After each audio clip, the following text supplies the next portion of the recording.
Nous sommes en train de vivre une véritable révolution dans le domaine de la télévision. Il y a eu d'autres révolutions dans le passé, le changement du noir et blanc à la couleur, il y a eu l'arrivée de la télévision numérique qui a augmenté le nombre de chaînes. Aujourd'hui, c'est un changement de dimension. La télévision, pendant très longtemps, c'était un peu comme une feuille de papier, c'est quelque chose qui est relativement plan. Eh bien aujourd'hui, on arrive dans une autre dimension, c'est de pouvoir véhiculer à travers le téléviseur de la 3D. Donc une image en 3 dimensions avec du relief qui est une expérience absolument extraordinaire. On peut imaginer que beaucoup ont déjà eu cette expérience au cinéma, puisque beaucoup de films d'animation, entre autres, ont été exploités dans les salles de cinéma depuis 2009 en 3D. Mais aujourd'hui, on va pouvoir avoir cette même sensation de rentrer dans le film à domicile. Donc juste pour comprendre comment fonctionne cette 3D, quelques petites explications techniques. Quand on parle de 3D, il faut penser lunettes, car malheureusement, il existe bien des systèmes de 3 dimensions sans lunettes. Seulement, c'est plutôt réservé à un univers professionnel, plutôt publicitaire. En effet, pour pouvoir apprécier la 3 dimensions sans lunettes, il faut être une distance très précise de l'écran et à un angle de vision lui également très précis. Ceci, bien sûr, interdit une exploitation domestique familiale. Donc lorsqu'on va vouloir profiter de la 3D, il va falloir chausser des lunettes. Donc il en existe de 3 types. Un type qui a été commercialisé dans les années 50 aux États-Unis, c'est donc une vieille technologie appelée lunettes anaglyphes. Sous ce terme barbare se cachent tout simplement des lunettes avec un verre bleu et un verre rouge. On va totalement oublier, tout simplement parce que c'est une technologie obsolète et qui en plus dénature totalement les couleurs, et s'intéresser aux 2 nouvelles technologies de 3 dimensions.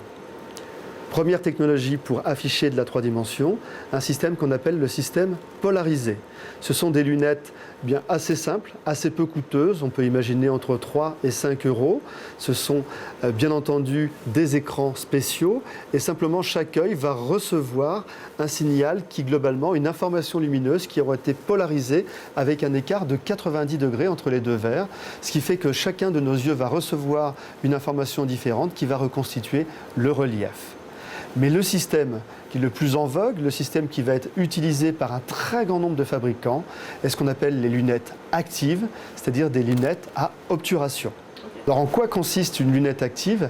Simplement cette lunette qui est alimentée, donc un petit peu plus lourde, un peu plus coûteuse également qu'une lunette polarisée, va consister en donnant l'information uniquement que sur un œil à la fois. Je m'explique.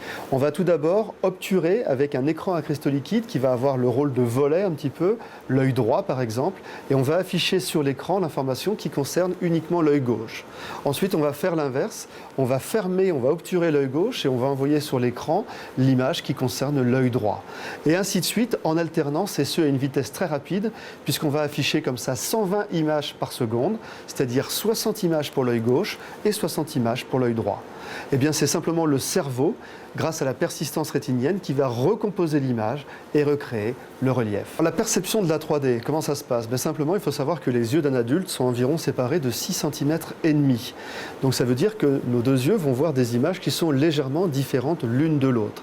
Et c'est comme ça que notre cerveau recompose la 3 dimensions. D'ailleurs, il suffit de fermer un œil pour se rendre compte qu'on n'a plus du tout la notion de profondeur dans une image.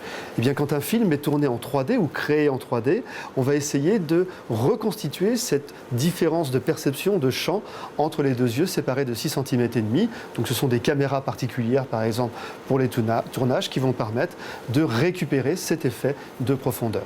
Les fabricants ont donc choisi majoritairement d'utiliser la technologie active à obturation.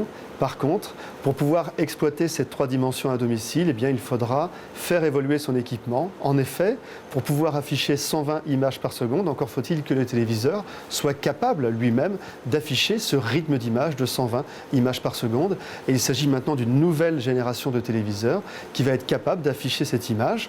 Notons en passage que ces téléviseurs 3D sont également d'excellents téléviseurs traditionnels et que donc, lorsque nous n'avons pas la possibilité d'exploiter des images avec le relief, on peut continuer bien entendu à utiliser son téléviseur de manière tout à fait traditionnelle. Également au niveau de la source rêvée pour la 3D, c'est le Blu-ray. Seulement, pour pouvoir envoyer une image 3D, le Blu-ray devra être d'une nouvelle génération, capable, lui aussi, d'envoyer un rythme de 120 images par seconde. D'autant plus qu'il faut noter que ces images très importantes à ce débit élevé sont d'une qualité exceptionnelle. C'est ce qu'on appelle du 1080p, c'est-à-dire 1920 points sur 1080 lignes sur chacun des yeux, de façon à conserver la qualité d'image à laquelle le Blu-ray nous a habitués.